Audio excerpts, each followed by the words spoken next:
মোহনগঞ্জ উপজেলা থেকে ১০ কিলোমিটার দূরে এটা একটা হিজল বাগান। বিশাল এলাকা জুড়ে বাগানটা এই আছে। এখানে অনেক সুন্দর হিজল গাছ।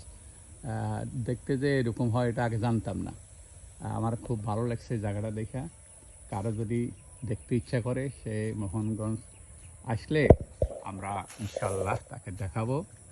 এই হিজল বাগান বলে এটাকে। এখান থেকে উকিল মুন্সি, সুয়াসান পাখি, আমি ডাকিতেছি তুমি ঘুমাইছো নাকি, এই গানের রচয়িতা এবং শিল্পী উকিল মুন্সির মাজার এখান থেকে মাত্র 2 কিলোমিটার দূরে।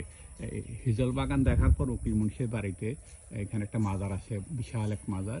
ওই মাজারে পরিদর্শন করা যাবে, ইনশাল্লাহ দেখা হবে। হিজল বাগান চমৎকার একটা বাগান, চমৎকার, চিন্তাই করা যায় না এটা কত সুন্দর। ফিজিক্যালি দেখলে আরও ভালো লাগবে। ধন্যবাদ।